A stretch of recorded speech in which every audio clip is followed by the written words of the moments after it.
everybody. This is Ayam Kala, a holistic coach and DJ with Connectionism, an advanced introduction into meditation, a new form of guided meditation that utilizes speech, ambient and techno music. A typical week section lasts about 60 to 75 minutes, starting with a talk and moving to the musical section. Find a comfortable position that goes well with you, whatever it is. However, a seated position is recommended as it allows for better blood flow to the brain and back. We will start in a few minutes together.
Hey there.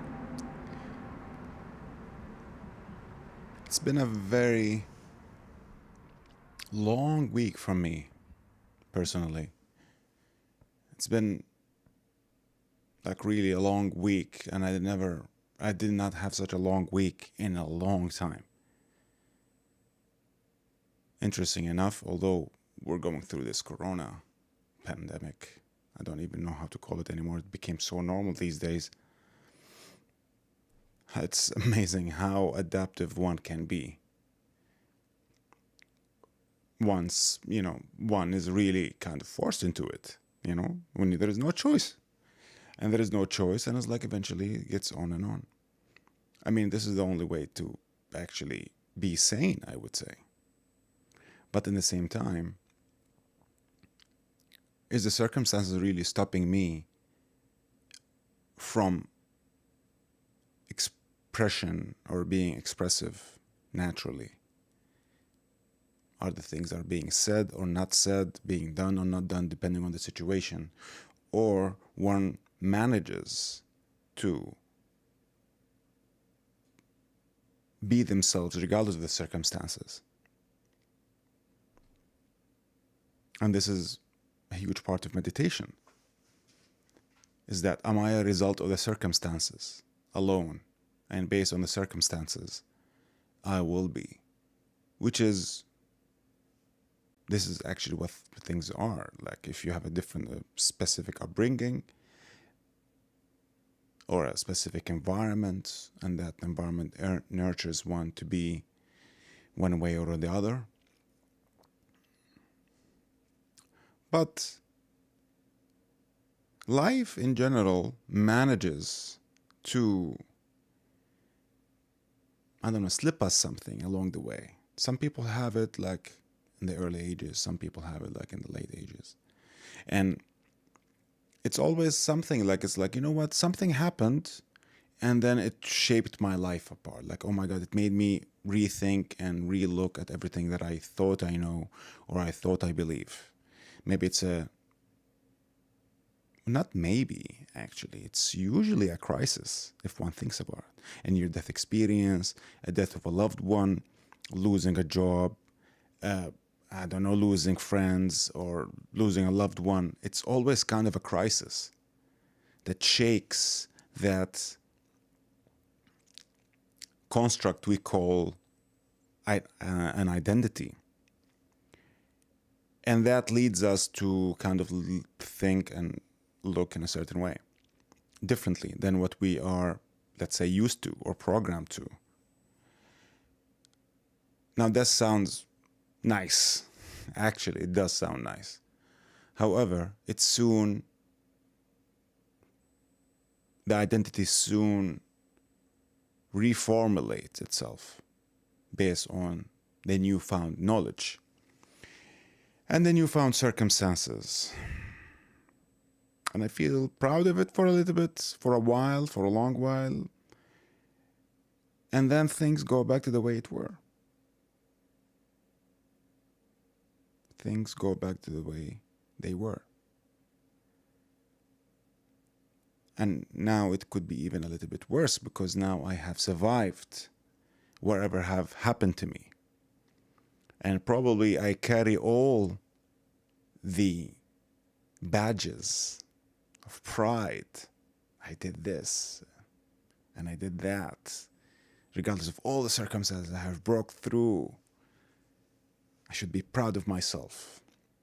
Someone should build a statue for me.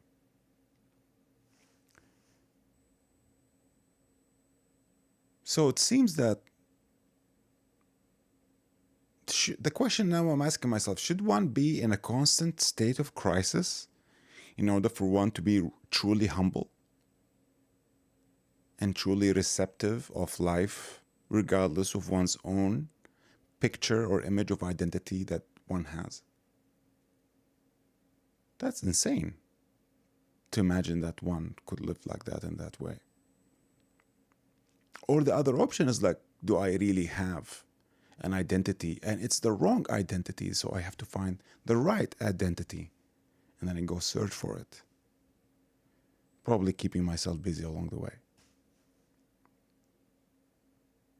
So it's like I exchange a game to another game. One game expires, another game manifests, or I manifest it. While the system in my head keeps on going and going. It's just like a different version of the same system. Now, a holistic approach to life is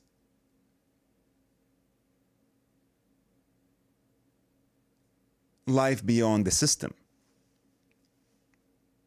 beyond it completely. Because whatever system that functions, whatever system, is still limited, and it never captures life as it is, like nature and the system of the universe, no matter how much we know about it, no matter how much we dig deep into it, no matter how much we cultivate through it, through technology, which is amazing what's happening, and it's amazing what's going to happen. So in a way, one might feel based on the previous examples or previous scenarios we just mentioned, is like one is actually hopeless. However, because hopeless, why? Because the system that exists in my brain is going to exist all the time, and it is part of this organism now. Now, how can one be free from it and in it if it's always there? Now, we're not saying that it is, or it is not being said that it is bad, because the holistic approach to life is, it's free from judgment. When judgment happens, when it takes place, it is observed as is, without judgment, just pure observation, and taken back to the whole, instead of becoming the singular point of focus and concentration in one's life, whatever that is, no matter how noble or how ghetto it is, let's say. It's the same. So, that system, though it may exist, my observation of it, or my pure observation, puts it into perspective rather than operating on it unconsciously. Let's say this again. So, approaching life holistically means that I don't reject or accept anything. It's just like, it's all there, without the details. You look at the whole map, at the whole view, without a specific point of focus or concentration, psychologically. So whatever the system is or is not, it's there. I'm looking at it. Not at it for something or against something. I'm just looking at it. And then I see what takes place, what is necessary, what is not. And from there, the system that operates in one's brain, and let's say as a result of the world, because I am the world in operation, whatever pain I feel, maybe the form is different, but I still feel pain, and my brother feels pain, and my cousin feels pain, and the stranger feels pain, whether Asian, Indian, English, white, brown, whatever color you want to call it, they all feel pain. They all feel joy. And if you talk to them long enough, they might think in a different way, but they still think. And the process of thinking goes in that way. So, approaching my life, or approaching life from this point of view holistically, is actually exploring the whole human life in one.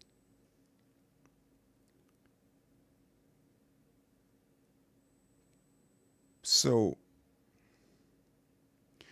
we're talking about all that, and it's so nice and dandy and fun, and it sounds nice, and it's like blah, blah, blah. But what will I get from it, regardless of however I'm living my life already? Now the question, or such a question, is a materialistic question. It's like, hey, what will I get? It's like, what will I get from loving you? Like, if you ask that question, that's it, done. There's nothing there. It's just like things. But what one is like, look at what's happening in your life. Let's look at what's happening. And then let's look holistically. Just look, not even the word, remove the word holistically. Just look.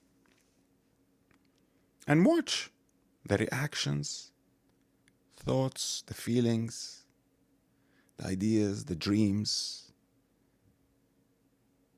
the way I go or the way I don't go. Just look at it. Let's just look. The problem resides is that when I look, there is the looker, or when I observe, there is the observer. And the observer is the system. And this is where it gets so complicated, yet it's so freaking simple. But that system is functioning. So how can the system looks at itself? How can the system be aware of itself?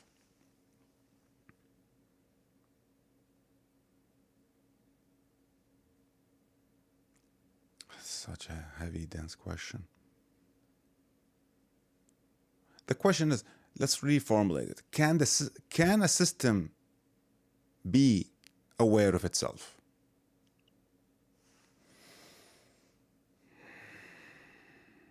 So the system is the rules I live by, the things that I look at and how they make me think and make me react, the things that I do and how I do it and when I do it, my routines, my habits, my patterns. So in a way, I think the beginning of it, since we are in complete, total operation all the time going on,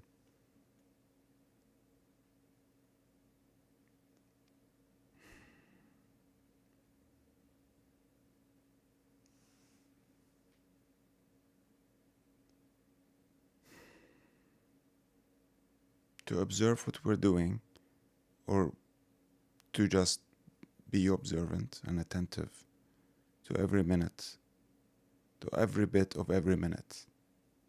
But then that sounds exhausting. It sounds suffocating. As if I'm on alarm, looking or waiting for a burglar to show up. Someone is gonna get me.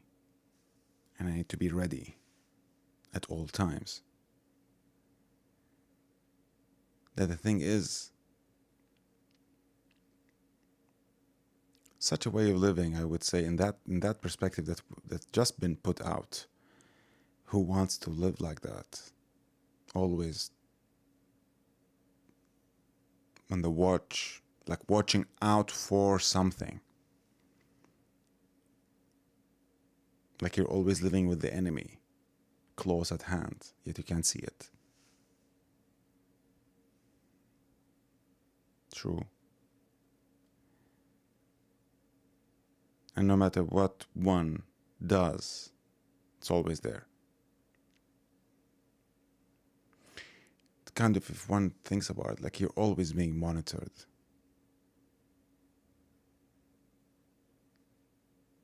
Like I said, actually, it's even beyond monitoring. It's actually everyone is being controlled.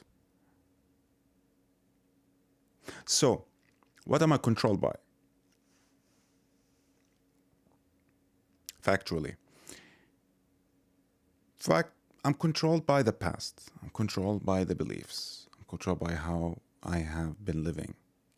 And I'm controlled by the dreams, where their roots are in the past. And all these ideas. And it's so, and I'm viewing the world through these views, so through these systems of beliefs.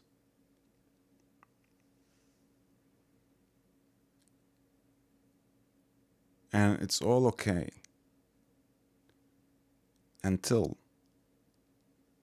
I see the results of it. But even these results, whatever the results were, like unhealthy living, sickness, death also to someone, like let's say when back in the days when there were race, like when there is racism, and then let's say a white person walks by and he sees a black body on the street, and to them that's so normal, as if they saw a cat dead. Not that even that is normal, but it's like just to put it into perspective. That used to be normal daily living, and it did not generate anything in terms of like, wait, what is going on? Is this okay? And to many, that was okay. Because the system was like that. That's how it is. One belongs to that. And as long as I'm safe, I don't have to question anything. Safety. The question is, can a system be aware of itself? Yes. When the system is not safe in and of itself. Because the system, whatever system is, thinks that it's perfect. It's capable of managing everything. And then when that system is jeopardized by some kind of phenomena, and then it became aware of itself, and then when it becomes aware of itself, it ceases to operate. Or it doesn't cease to operate, it ceases to engage. I'm saying this for the first time. So it ceases to engage, and all of a sudden, life is still going on. And there is that energy, or that, like life beyond the system, is revealed in whatever way or form or in how much, but it does. Do it, you'll see it. So it's a matter of safety. And if we look, and by the way, like, just to say it, like, don't take anything for, like, what I'm gonna say, like, of course, definitely, I don't think that anyone is taking it as, like, the truth or whatever. It's like, let's go through it and check it out and see, just check it out. Let's really do it together, because this is our lives, eh? Like, I don't know, like, if this is not the most important, I don't know what is, to be honest. What, kids? Living, like, nurturing them in a failed system? In a system, just like that's it, in the same system that we've been living on? Even if it was our own system, it's still a system. It's unfair. So what kind of a life are we nurturing? We need to think about that. But let's go back. So, safety. How much do we operate on the system? How much is the system, how much of the system is us, let's say? Or how conscious are we beyond the system? In this point, I can say that it's how much are we addicted to safety, material safety, because the system is material. It doesn't evolve. It is how it is. That's what the system is. It's a structure, right? The system of nature is a system of no system, is continuously evolving. But the system that we operate on, the kind of based on knowledge and experience and the past, etc., etc., etc., is material, is tangible in a way. So, how much we are looking for safety through materialism and the system shows how much we are programmed. So, anything safety in materialism or in the material, which is the thinking process, which is as a result time, because time and thinking is based on knowledge and information psychologically. And images don't evolve, they're just images. They could be replaced with one or another, but it's not, it's like analog versus digital, right? Analog is a continuous thing, and digital is always about numbers, like one number replaces another. So, hopefully that didn't lose track, but so the safety into the images and the thinking and the analysis and the past and time.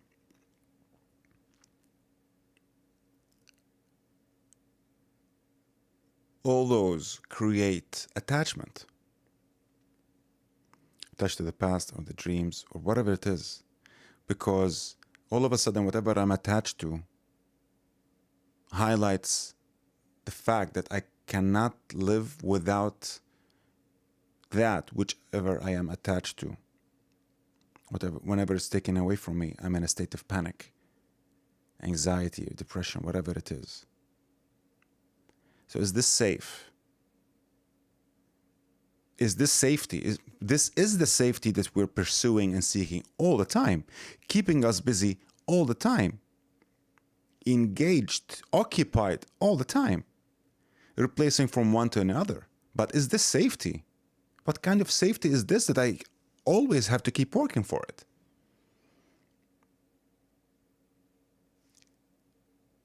I'm not going to go deeper into it. That's it. It's not safe. It's not. Obviously. So, because if it is safety, then slavery is safety. Until the slave owner decides that my life is done and that's it.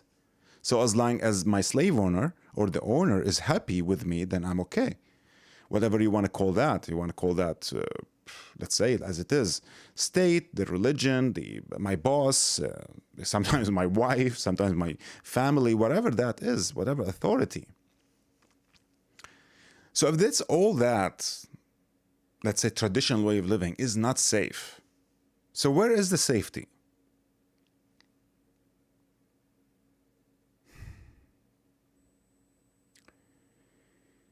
Whatever is limited, which attachment is always limited, that's why it's an attachment. Whatever is limited is not safe. So what is the limitless?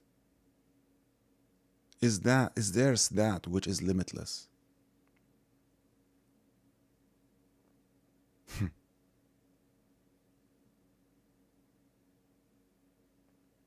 Now, why answering the question, who am I, is such an important question to ask, and at the same time,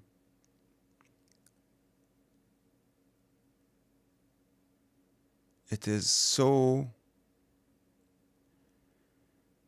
let's call it not smart to expect an answer.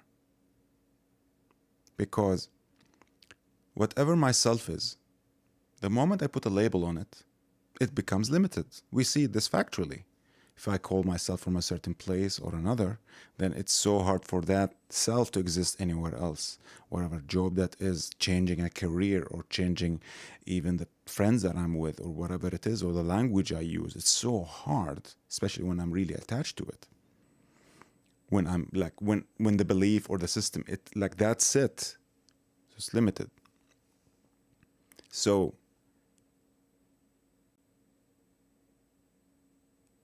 when one recognizes, or when recognition surfaces up of how much this identity is not serving this organism and it falls apart, all of a sudden one's life expands because psychologically it was limited. So the conclusion is the actual self is limitless. Not to say that anything else is not limitless, but this is the organism that is there, that it is here. And then we go back to a holistic approach. Because I might not intellectually understand all the information that is in this organism. And who can? Like the DNA is like trillions of data. But holistically approaching it, freeing the brain from the system, being free through holistically approaching it.